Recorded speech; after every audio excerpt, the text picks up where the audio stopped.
Well, snow showers are set for us later tonight and going into tomorrow. How long will the snow last? Mike McCabe is here with another look at your 7-day forecast. Mike. Thank you, John. Our forecast tonight, increasing clouds with a chance of rain or freezing rain possible overnight. Here's a look at our temperatures. Lows will drop back down to around freezing or slightly above, and that's going to be our biggest forecast challenge with this next weather maker. This is a warm front that's moving over the top of some colder air that's been in the Ellensburg and the Yakima Valley here at the surface anyhow.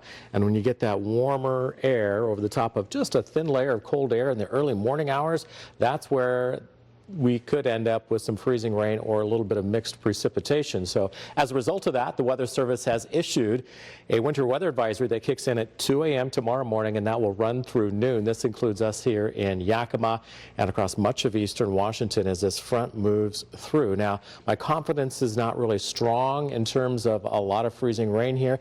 In fact, it could just be good old-fashioned rain if we mix out some of that colder air here through the morning hours. But we get just an hour or two with that temperature around 32 degrees at the surface there with that warmer air over the top and this moisture moving in over the top of it. That's where we could get that risk for some of that light freezing rain. Meanwhile, the mountains will get snow. Snow levels will be bumping up there, 3,500 to 4,000 feet with this system as it moves on through our satellite radar. Last 3 hours, you can see rain mainly across Oregon right now, but we'll start to see it increase as we head into the overnight hours. In fact, a pretty good swath of moisture moving through. Look at that. Some snow in the mountains, yes, and then for us here in the valley, that's where we could get a little bit of that mix.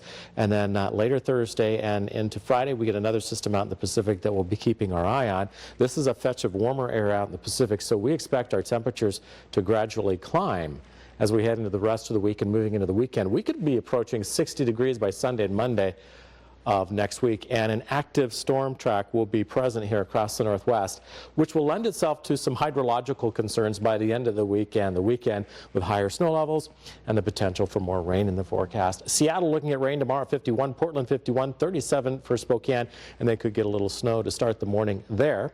Lows overnight tonight should be above freezing in some or most areas, but you know, Natchez, Tieton up towards Cle Elum, this is where we could get a little bit of snow or maybe some freezing rain, and we'll watch it here in the valley too. Temperature-wise, about 40 in the afternoon tomorrow. Then we move forward into the rest of the week. Ellensburg, look at these numbers warming into the mid 40s to 50s by next week. Rain in the forecast. It's going to be active here. We're going to keep that moisture pumped across the northwest, and we'll get some of that here tomorrow. 38, a possible mix in the morning, and then warming into the 50s by Sunday and next week.